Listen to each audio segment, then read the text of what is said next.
Weimar, April 30th, 1903. A wedding. A bridal gown of white satin. Lace. Emperor Wilhelm II in the front row. The evening before, the groom had asked to be released from his vow. Refused. The bride had too. Refused. Her name, Caroline Reuss of Greiz. She is 18 years old. You can force a wedding, you can bring a woman to a court, you can give her a role, a title, a place. What you cannot force, that she arrives there. Caroline lived 19 months in Weimar. In that time, she became a legend. But the question is, what did those 19 months cost her? Born on July 13, 1884, in Greiz, Thuringia, a small residential town, manageable, quiet, no court theater, no art school, no museum, but a family where people knew each other. Caroline was the fourth of 6 children. Mother, Princess Ida of Schaumburg-Lippe. 1891, Caroline is 6 years old. Her mother dies. 1902, her father dies. An orphan at 17. Her only brother was rendered incapable of governing after a childhood accident. The family has no heir, no foundation left. Relatives in Bückeburg take over guardianship and urgently search for a husband. The proposal comes from Grand Duke Wilhelm Ernst of Saxe, Weimar, Eisenach. A choleric militarist. Correct. Distant. Caroline refuses. He does too. Emperor Wilhelm II decides otherwise. The evening before the wedding, he orders the Grand Duke, "When I, the German Emperor, come to your wedding, you cannot declare the evening before that. You do not wish to marry, I order you to marry tomorrow." On April 30th, 1903, Caroline stands before the altar in Bückeburg. At the last step, she pulls back. Emperor Wilhelm II and Empress Augusta Victoria persuade her, forcefully, to continue. She continues. On June 2nd, 1903, the couple arrives in Weimar. The population cheers, and Caroline immediately sets to work. She supports the Weimar Artists Association, Max Liebermann, Max Klinger, Harry Graf Kessler. In autumn 1903, she personally opens the Max Klinger exhibition in the top-lit hall of the Museum of Art and Applied Arts. She is there as Weimar reinvents itself.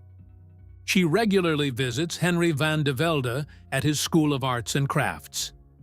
The Belgian architect and designer is meant to turn Weimar into a center of modern art. Caroline is one of his most important supporters. Van de Velde recalls later, "She came often and found in those visits access to an experience she could not find elsewhere. She advocates for the poor and the sick, visits hospitals, opens institutions. This is not the fulfillment of duty. This is a woman who wants to shape something, and people feel it." A newspaper writes after her death, "Grand Duchess Caroline seemed called to this mission. The people believed it with certainty. She rose like a new star over old, decaying Weimar. The Star of Weimar. That is what they call her." Harry Graf Kessler, co-founder of the Artists Association, one of the sharpest observers of his.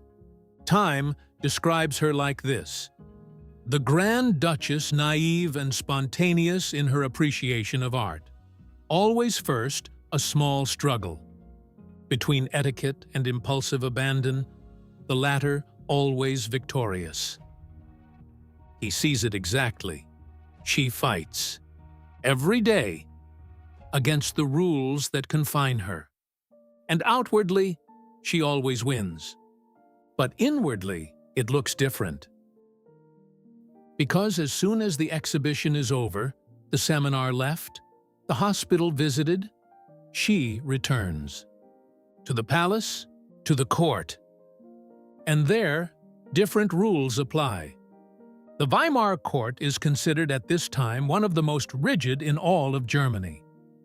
It envelops the nobility in a kind of captivity.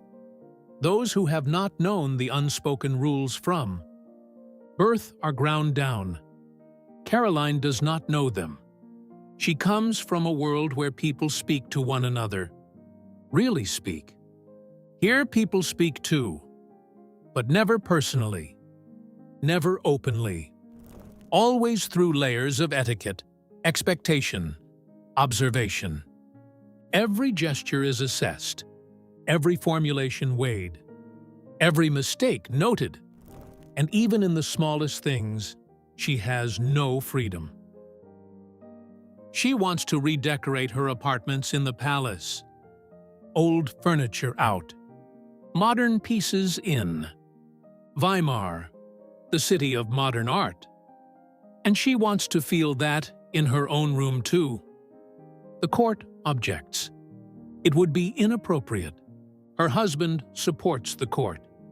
She remains in a room she is not allowed to shape. A husband who is correct, but not warm, who functions, but does not feel. Wilhelm Ernst is a militarist through and through. One does not show feelings. That is what he learned. That is all he knows. Caroline is the opposite. Artistic, thoughtful, a freethinker, a woman who wants to read, discuss, create. They do not fit together. Both knew that before the wedding. The entire court knows it now. And the court watches. Outwardly, the star of Weimar. Inwardly, a woman who, in letters to her sisters, describes depression, rebellion, and resignation. The quiet, ever-weakening hope that things might still change. Her closest confidants, Lady-in-Waiting Countess Annie von Bernstorff, Court Chamberlain Count. Madam are the only people she can truly speak with. Without them, she is alone. Because in Weimar there is no neutral ground, no place where she can simply be Caroline, no hour in which no one is watching. The role follows her everywhere. Grand Duchess, wife, representative. And then she plans the unthinkable. She wants to flee to Switzerland in secret. With the help of her confidants, this is not a spontaneous decision. It is the plan of a woman who has already weighed every other option. The plan is discovered. Bernstorff and Madame are immediately banished from the court. Caroline remains, alone, without her last allies. The confidants are gone. The court remains. The husband remains. The etiquette remains. Everything remains, except what had been holding her together. She falls into melancholy. The days look the same. The conversations change nothing. No one notices how she is, or no one asks. And then, shortly before the end, the two of them seem to have drawn closer to each other. The Lord Marshal notes that it had been possible to overcome much of what divides them, inwardly. Perhaps something might have come of it. Winter 1904. Caroline falls ill. Pneumonia. On January 17, 1905, she dies. 20 years old. 19 months in Weimar. She is laid out in the White Hall of the residence palace. On January 21st, she is transferred to the royal crypt, before an enormous crowd. Rumors spread immediately. An Italian newspaper reports that the Grand Duchess took her own life. German newspapers print it. Wilhelm Ernst has the autopsy report published. The rumors cannot be stopped. Weimar loses control of the story. Her husband remarries, Princess Feodora of Saxe-Meiningen. Life at court continues. Named after Caroline, the Carolinenheim in Apolda.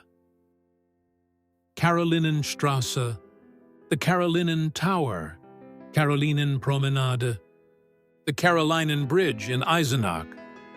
A woman who stayed 19 months and whose name still stands everywhere in Weimar today. And Caroline's younger sister, Hermine? She marries Emperor Wilhelm II, the same man who forced Caroline to the altar. Two sisters, the same emperor, entirely different stories. Emperor Wilhelm II ordered the wedding. Weimar gave her a title. And history, a myth. What she herself wanted, nobody asked.